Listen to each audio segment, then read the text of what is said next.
사랑하고 축복합니다. 창세기 7번째 시간입니다. 오늘 제목은 주보를 좀 보셔야 이해가 가실 것 같습니다. 온갖 수식어가 다 등장하고 있는데 이 제목은 제가 만들어낸 수식이 아니라 원래부터 굉장히 유명한 수식입니다. 1.01의 365승은 37.8과 0.99는 365승은 0.026의 차이라는 제목이죠. 꽤 길죠.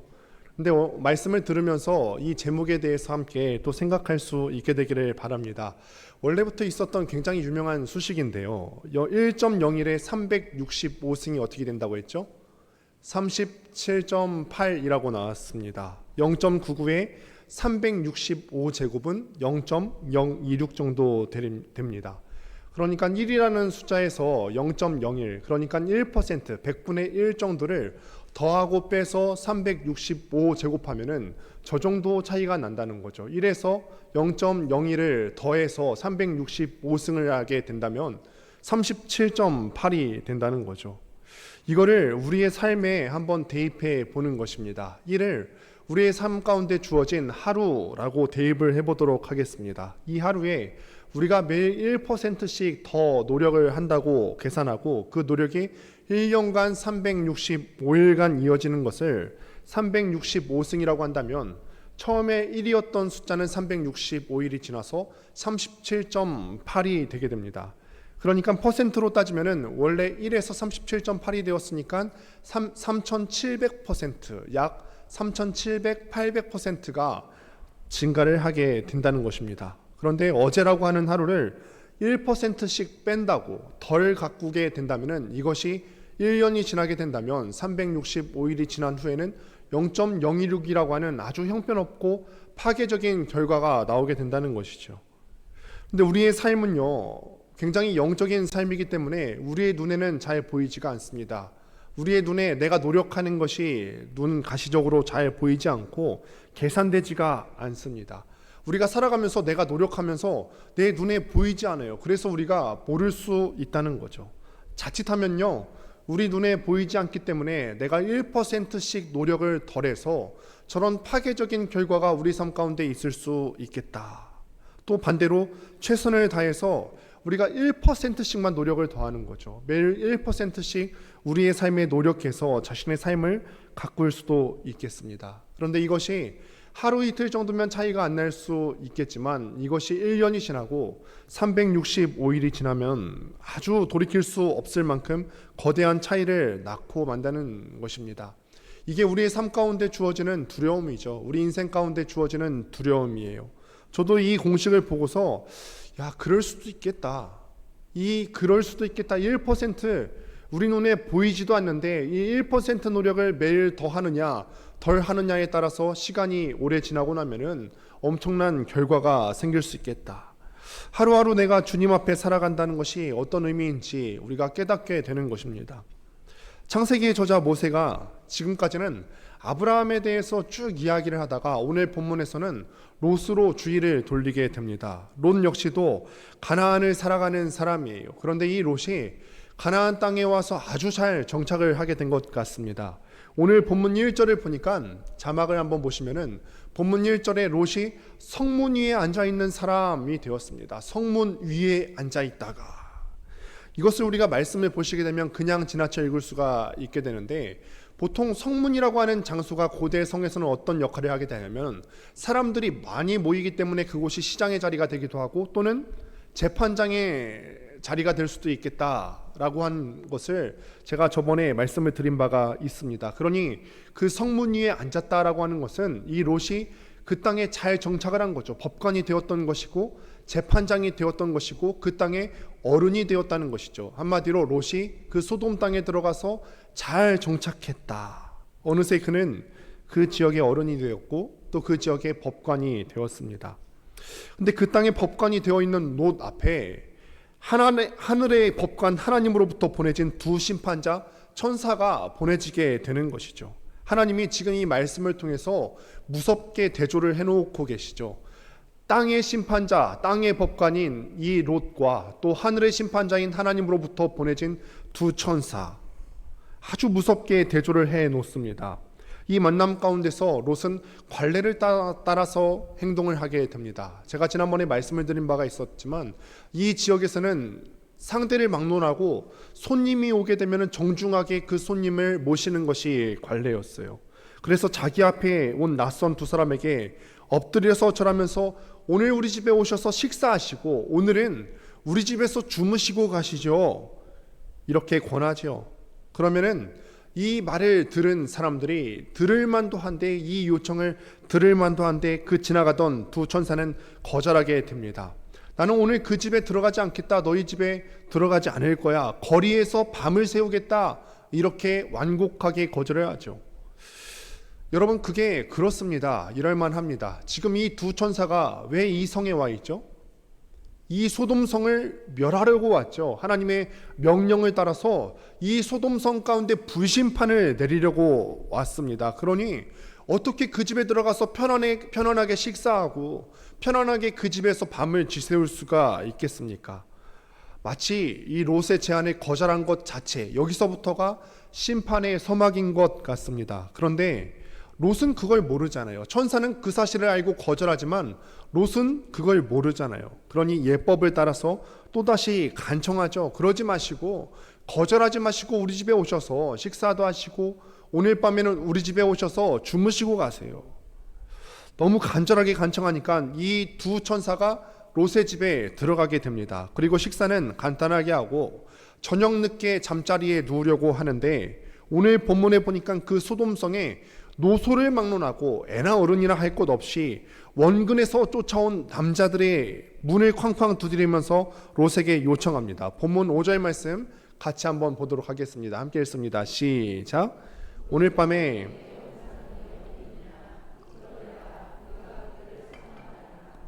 아멘. 이 말씀을 보시게 되면은 한글 성경으로는 우리가 정확하게 이해하기 어려울 수 있는데 NASB 성경으로 보면은 소돔 사람들은 롯의 집에 온 사람들이 남자들인 것을 알았어요. 보면은 Where are the men? 이라고 되어 있죠.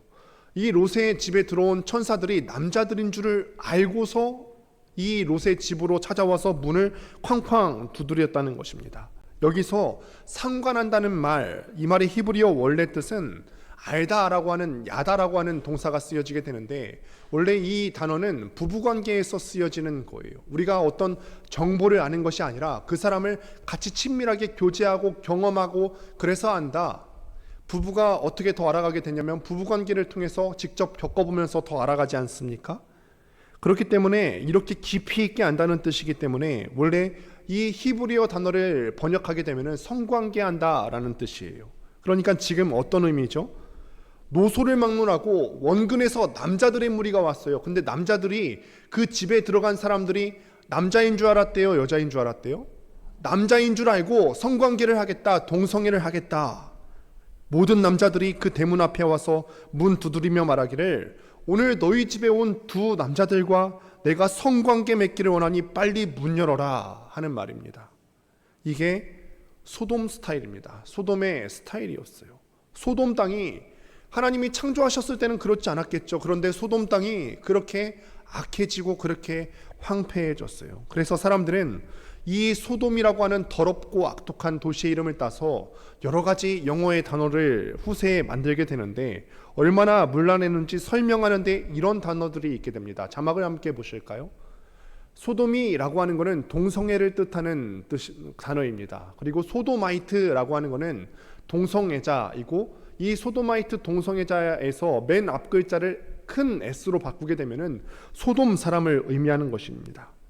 부끄러운 이름이 된 거죠. 소돔이라고 하는 그 도시의 이름이 후대에 아주 부끄러운 이름이 되었어요. 소돔 사람이라고 하는 그 단어를 앞에 그 대문자를 소문자로 바꾸게 되면은 동성애자라는 의미가 되는 거죠.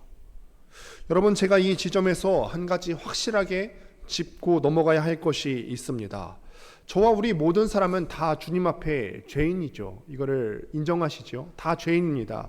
구원받기 합당하지 않은 죄인이에요. 조건으로나 행동으로 봐서는 그 누구도 구원받을 만한 자격이 없는 사람입니다. 그리스도의 피가 필요한 사람이에요. 동성애자들도 마찬가지로 그리스도의 피가 필요한 죄인들입니다. 그러나 동성애가 죄가 아닌 것은 분명하게 아닙니다. 동성애는 하나님께서 철저하게 금하신 죄입니다. 이거는 어떤 사람들은 이 동성애자들을 말하면서 이것은 성적 지향이다라고 하는 것, 성적 지향이다라고 얘기하는 사람들이 있어요. 선천적으로 그런 사람들이 있다라고 하는데 과학적으로 증명되지 않은 사실일 뿐입니다. 성적 지향이 아니라 죄가 낳은 결과이고 또 다른 죄인 것입니다. 우리가 동성애자들을 박해하거나 차별해서는 안 되겠지만, 그러나 동성애라고 하는 것 자체는 주님 앞에서 철저하게 엎드려서 회개해야 되는, 그 죄 때문에 하나님께서 소돔 땅을 파괴하고 멸하시려고 작정했어야만 하는 그런 아주 중대한 이유가 되었던 중요한 죄라는 것입니다. 우리가 이 사실을 잊어서는 안 됩니다. 이 롯이 이런 상황이 되고 나니까 지금 난리가 났습니다. 이 무서운 상황을 어떻게 하면 좋을까요? 사람들이 막 쾅쾅 문을 두드리면서 너희 집에 들어간 그 남자들을 내놓아라, 내가 동성애를 해야겠다. 무서운 상황이죠. 여러분 한번 보십시오. 노소를 막론하고 원근에서 각지에서 뛰어온 이 욕정으로 가득한 이 사람들을 어떻게 하면 내가 잠잠하게 만들어줄 수 있을까? 결국에는 내가 좋은 말로 이 사람들을 잠잠하게 해줄 수가 없겠다. 그 욕정을 풀어줘야 한다고 롯이 생각하고 본문 7절에서 이렇게 말합니다. 이르되 청하노니 내 형제들아 이런 악을 행하지 말라. 여러분 여기서 악을 행하면 안 된다는 말은 동성애하면 안 된다라는 말하는 것 정도가 아닌 것 같아요. 왜냐하면 이성 사람들 가운데는 동성애는 이미 만연한 것이었거든요. 그러니 특별하게 동성애를 일컬어서 악을 행하지 말라라고 말하는 것이 아닌 것 같습니다. 문맥을 살펴보면 단지 동성애를 말하는 것이 아니라 내 집에 들어온 손님에게 이런 악을 행하지 말라는 뜻이에요. 내 집에 들어온 손님에게. 그런데 이렇게 권한다고 될 일이 아니잖아요. 그래서 본문 8절을 보시게 되면은 8절에서 이 롯이 대안을 제시하죠. 내게 남자를 가까이 하지 아니한 두 딸이 있노라. 청하건대 내가 그들을 너희에게로 이끌어내리니 너희 눈에 좋을 대로 그들에게 행하고 이 사람들은 내 집에 들어왔은즉 이 사람들에게는 아무 일도 저지르지 말라. 내게 남자를 알지 못하는 그런 두 딸들이 있는데 이 두 딸들을 내가, 아빠인 내가, 아비인 내가 이 딸들을 데려다 줄 테니 너희 눈에 좋은 대로 하라. 남자와 성관계를 한 적이 없는 이 두 딸들을 데려다가 마음대로 성관계하라는 거죠.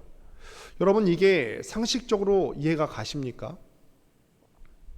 제가 롯의 편을 한번 들어볼게요. 롯의 입장에서 한번 대변을 해보도록 하겠습니다.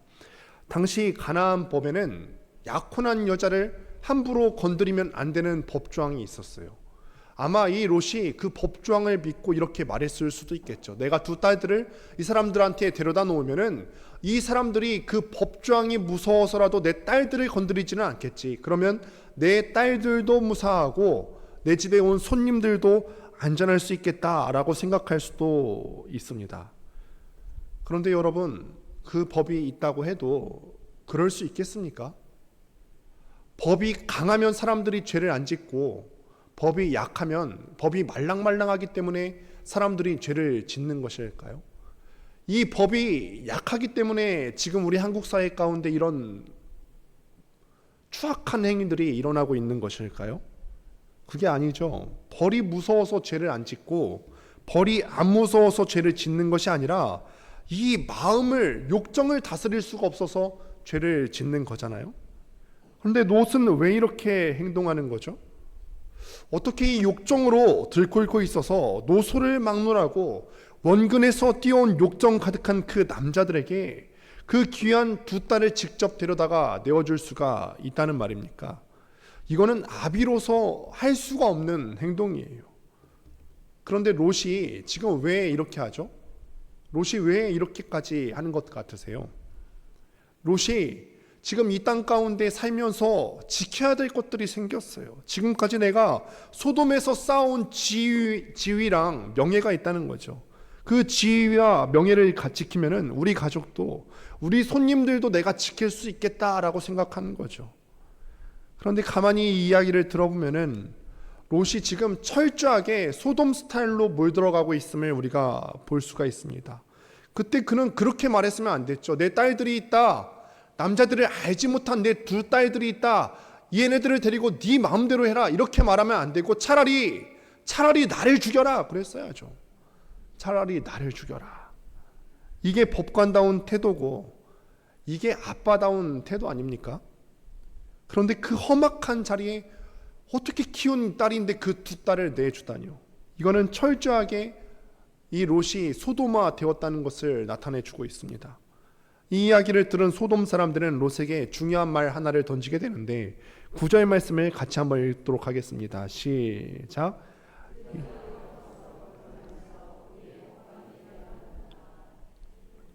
이자가 들어와서 거류하면서 우리의 법관이 되려 하는도다. 들어와서 거류했다는 말은 떠돌이로 있다가 들어왔다는 말입니다. 굴러온 돌 주제라는 말이죠. 굴러온 돌 주제. 소돔 사람들은 지금 자기네들이 욕정으로 가득해서 달려왔는데 자기의 욕정에 가로막고 있는 롯에게 자기들의 진심을 쏟아냅니다. 그 진심이 뭐죠? 네가 아무리 법관이라고 해도 성문 위에 앉아있는 사람이라고 해도 그런 높은 지위에 있는 사람이라고 해도 너는 결국 굴러온 돌 아니냐? 너는 결국 굴러온 사람 외에는 아무것도 아니다라는 말이죠. 사실이 그렇습니다. 롯이 지금 머물고 있는 가나안 땅 소돔과 원래 롯이 떠나왔던 그 갈대아 우르는 1000km가 넘는 어떤 지리적인 차이가 있습니다. 그러니 인종도 달랐을 것이고 말도 달랐을 것이고 먹는 음식이나 여러 가지 문화적인 면에서 다 달랐을 것입니다. 심지어 소돔 땅에 들어올 때 이 롯이 부자였어요? 가난했어요? 아주 부자였기 때문에 아브라함과 갈라진 거 아닙니까? 롯이 양과 소를 이끌고 돌아오면은 소돔 사람들이 자기네들의 목초지를 내어줬어야 될 거 내어줬어야 되잖아요. 그러니 그들의 목초지까지 뺏기는 경험도 했습니다. 그래서 마음속으로는 이 롯이 굉장히 미워 죽겠는데 쫓아내버리고 싶었는데 쉽지 않습니다. 게다가 가나안 전쟁이 일어났는데 소돔 사람 전체가 그돌라오멜에게 포로로 끌려가다가 롯의 삼촌 아브라함이 318명의 특공대를 이끌고 가서 그들을 다 구출해 왔습니다. 소돔 사람들을 아브라함의 종으로 삼지 않고 각자에게 다 자유를 줘서 돌려보냈어요. 그러니 어떻게 롯을 함부로 대할 수 있겠습니까? 이 롯이 자기네들 눈에 봤을 땐 눈의 가시처럼 여겨졌어도 이 롯의 뒤에는 백에는 아브라함이라고 하는 만만치 않은 백이 있지 않습니까? 그래서 롯은 점점점 높은 위치로 올라가서 마침내 그 성문 위에 앉은 사람, 그 지역의 법관까지 될 수 있었던 거죠. 그런데 이제는 기회가 왔어요.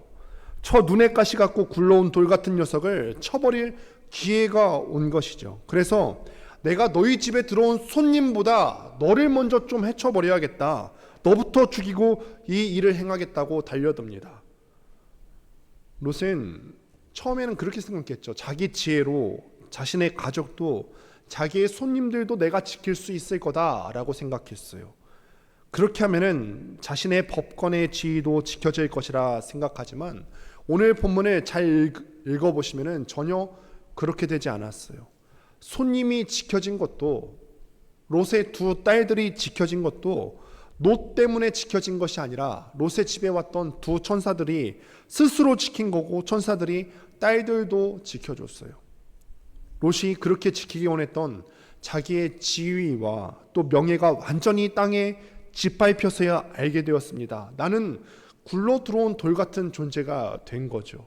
이제는 내게 남은 것은 한 가지밖에 없어요. 죽임 당하고 그냥 저 밖에 내쫓겨버리겠구나.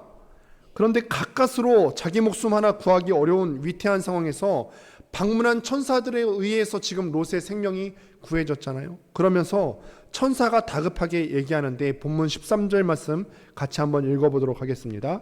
함께 읽습니다. 시작.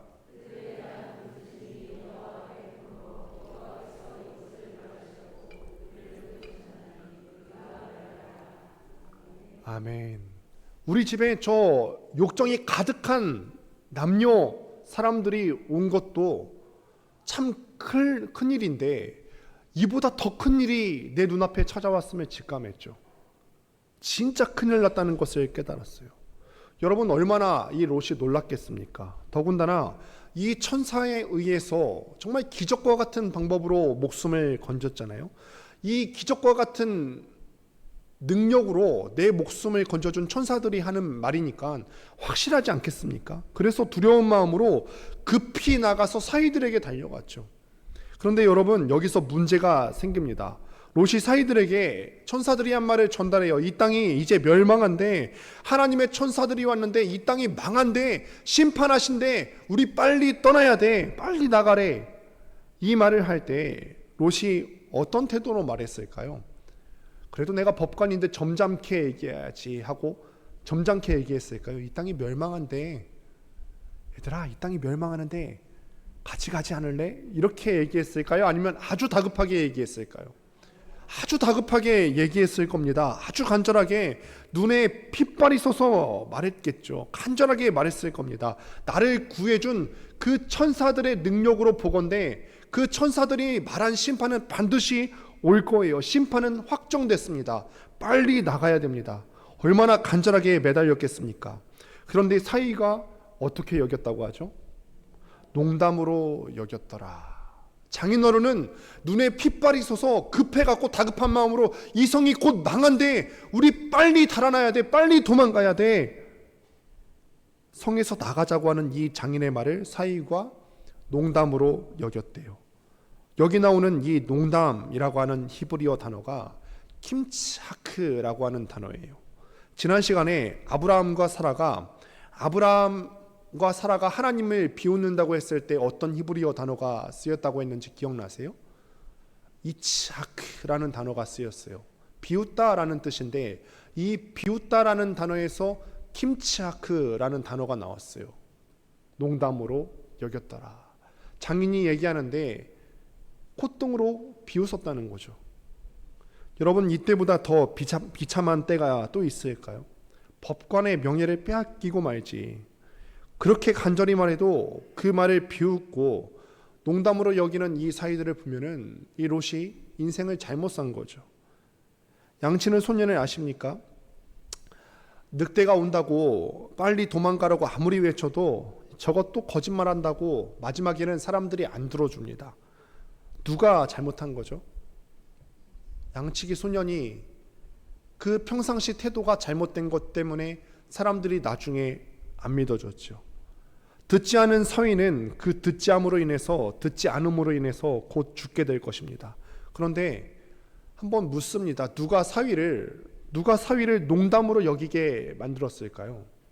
롯이 진지하게 다급하게 말하는데 그 말을 농담으로 여기게 만든 장본인이 누구였을까요? 롯 아닙니까? 조금 후면은 자신과 결혼할 여자들이에요. 그런데 그 장인이 욕정에 가득한 사내들에게 자기와 결혼할 그 여자들을 그 욕정에 가득한 사람들에게 넘겨주겠대요. 이런 장인이 한 말을 들을 필요가 있겠습니까? 자기 명예 지키려고 딸을 버리는 그런 아버지의 말을 내가 왜 들어야 되죠? 그런 말이 어떻게 진심일 수 있겠습니까? 그러니 농담처럼 들립니다. 비웃어버려요. 이게 우리의 비참함입니다. 여러분, 롯이 왜 이렇게 됐죠? 왜 여기까지 오게 됐을까? 롯이 위선했기 때문에 그렇습니다. 그의 자리는 자꾸만 높아져서 성문 위에 앉은 사람이 되었고 그 땅의 법관의 자리까지 올라갔는데, 그러나 그의 신앙이나 인격이 따라가지 않습니다. 이게 위선이지 않습니까? 그가 가진 직분과 인격이 다를 때 우리는 그것을 위선이라고 말합니다. 예전에 개봉된 영화 중에 특별시민이라고 하는 영화가 있어요. 혹시 기억하십니까? 이 영화를 보면서 저는 영화 배우들 중에서 최민식 씨를 정말 좋아해요. 최민식 씨라든지 약간 외모가 그렇게 잘나지 않은 배우들을 굉장히 좋아합니다. 근데 이 최민식 씨의 연기를 보고서 완전히 압도되었던 적이 있습니다. 이 최민식 씨가 당시에 삼선 서울시장이 되고 싶었던 거죠. 선거 유세 기간인데, 그런데 어쩌다 보니까 지금 현재 자기가 서울시장인데 삼선에 도전하는 중인데 자기가 교통사고를 내서 사람을 죽게 만들어요. 그런데 서울시장 후보가 교통사고를 내서 사람을 죽였다 하면 서울시장 될 수 있을까요? 될 수 없겠죠. 그러니까 자기 딸한테 어떻게 말하냐면은 네가 사고 낸 것처럼 하자. 네가 사고 낸 걸로 하면 아빠가 서울시장 3선 되고 나면은 너 감옥에 간 것 내가 꺼내줄 수 있어. 이 대사를 듣다가 많은 사람들이 다 분노했습니다. 어떻게 사람이 딸에게 그럴 수 있을까? 그런데 이거는 영화 속 이야기가 아니라 4,000년 전부터 인류의 피에 흐르는 위선입니다. 위선. 거짓됨이고 자리에 맞지 않는 어떤 됨됨이었던 거죠. 우리도 어쩌면 상황에 따라서 롯의 DNA를 따라서 움직일지도 모르죠. 끝까지 내가 잡고 싶은 것 때문에 진짜 지켜야 할 것들을 내던져 버리니까 그 사람의 인생이 망가져 버리는 것입니다. 여러분, 롯이 왜 위선자가 되었을까요? 처음부터 위선자였을까요? 롯은 처음에는 위선자가 아니었어요. 그의 심령이 상했기 때문에 그렇습니다. 그의 심령이 상했기 때문입니다. 그 깊은 영혼이 상했기 때문이에요. 갈대아 우르에서 우상 숭배자였지만 삼촌과 함께 이 하나님의 부르심을 받고 하란으로 갔고 거기서 다시 가나안으로 내려와서 하나님을 함께 예배했습니다. 그때까지 그는 크게 사고친 것이 없었어요. 이제 떠나라고 하니까 좋아 보이는 땅, 물이 많아 보이는 땅, 목축하기 좋은 땅, 그 땅을 찾아서 소돔으로 들어왔는데 소돔 땅에서 그의 영혼이 상했어요. 자기 영혼이 상해가는지 몰랐습니다. 마치 1에서 0.01을 빼면은 우리가 티가 별로 잘 안 나잖아요. 그것처럼 자기 영혼이 매일매일 그렇게 상해가는지 몰랐어요. 생각보다 안정적으로 정착했거든요. 삼촌의 후광 때문에 기대도 못한 고위직까지 올라가서 성문 위에 앉은 사람까지 됐거든요. 간혹 마음 가운데 이런 생각이 들었을 수도 있을 것 같아요. 뭔가 좀 이상한데? 이렇게 살면 안 되는 것 같은데? 이건 좀 아닌 것 같은데 라는 생각이 들어도 자기가 누리고 있는 이 편안한 것들을 쉽게 버릴 수가 없죠. 이 땅에 정착하고 잘 살아야 하니까요. 계속 그렇게 살았습니다. 이 상황에 대해서 베드로가 표현을 이렇게 하는데 베드로 후서 2장 8절 말씀 같이 한번 보도록 하겠습니다. 함께 읽습니다. 시작. 이는 이 의인이